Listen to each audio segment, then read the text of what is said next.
कालाय तस्मै नमः. With time everything changes. कित्येक दशकानंतर मला असे जाणवते आहे की लिबरल मंडळींमध्ये भारत पाक सामन्याबद्दल एकमत तयार होते आहे. ते हे की भारत पाक सामने आता बंद करावे.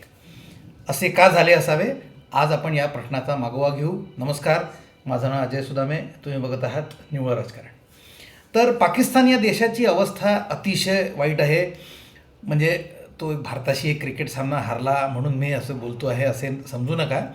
एकूणच आर्थिक परिस्थिती, आंतरराष्ट्रीय बाजारात पत, देशातील आंतरिक सुरक्षा, कुठल्याही परिमाणावर तुम्ही पाकिस्तानला जोखा, तुमच्या लक्षात येईल की परिस्थिती अतिशय बिकट आहे आणि ती घसरतच चालली आहे.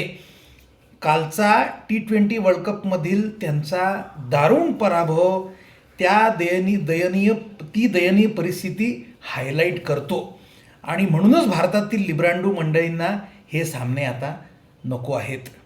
ही ती मंडळी आहे ज्यांना हिंदुस्थानचे बरे झालेले बघवत नाही. माझ्या लहानपणी मित्रांनो कसं सगळं छान होतं. पाकिस्तान भारतावरती आतंकवादी पाठवून हल्ले करत असे. भारत काउंटर ऑपरेटिव्ह किंवा बॉम्बर्स पाठवण्याऐवजी डॉसियर पाठवत असे. त्याच्या मागे दिल्ली मुंबईचे काही पत्रकार, एखादा बेवडा शायर आणि काही नाटक सिनेमा करून पोट भरणारी सी ग्रेड सिने कलाकार हे इस्लामाबाद किंवा लाहोरला पोचत असत. यालाच अमन का तमाशा, माफ करा, याला अमन की आशा असे नाव होते. यालाच ट्रॅक टू डिप्लोमसीसुद्धा म्हणत असत. आता हे नावच मित्रांनो किती अपमानकारक आहे बघा. अमन की आशा म्हणजे अमन म्हणजे काय, शांती. शांतीची आशा कोणाला?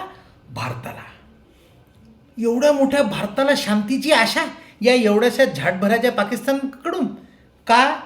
कारण बापूंनी दिलेली दया क्षमा शांतीचा संदेश, दया क्षमा शांतीचा ची शिकवण आम्हाला लढाई नको होती.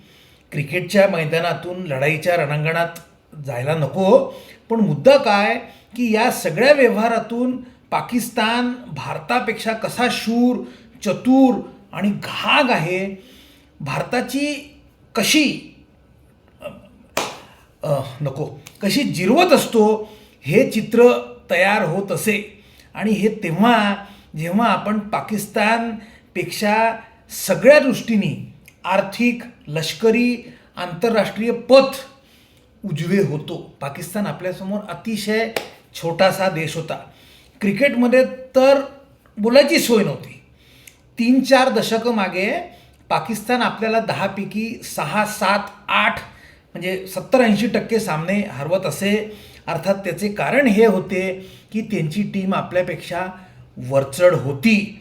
त्यांच्या सरफराज नवाज, इम्रान खान, वसीम अक्रम, वखार युनिस आणि अब्दुल कादीर स्पिनर होता, पण अब्दुल कादीर सारख्या जागतिक दर्जाचे गोलंदाज आपल्याकडे तयार व्हायला दशकं लागली. मला आठवतं पाकिस्तानी टीम जिंकते कशी याकरता सुद्धा एक अतिशय इंटरेस्टिंग नॅरेटिव्ह त्यावेळी प्रचलित होता. तो हा की ते खुन्नसनी खेळतात आणि अर्थात आपले खेळाडू जिद्दीने खेळत नाही. ते खुन्नसनी खेळतात म्हणजे आपले खेळाडू जिद्दीने खेळत नाहीत, खुन्नसनी खेळत नाही हे सांगायची गरज नसे. यालाच अजून ओढत पुढे घेऊन जाऊन वो है ही जज्बेवाली कौम असा एक मोठा नॅरेटिव्ह तयार करायचा. आणि मग यात जेव्हा 1990च्या काश्मीरी हिंदूंच्या हत्येची आणि पलायनाची भर पडली, तेव्हा आपण हिंदू कसे भित्रट आणि पळपुटी जमात आहोत आणि ते भयंकर शूर आहेत, या मुस्लिम सुप्रमसिस्ट नॅरेटिव्हमध्ये भर पडत जात असे.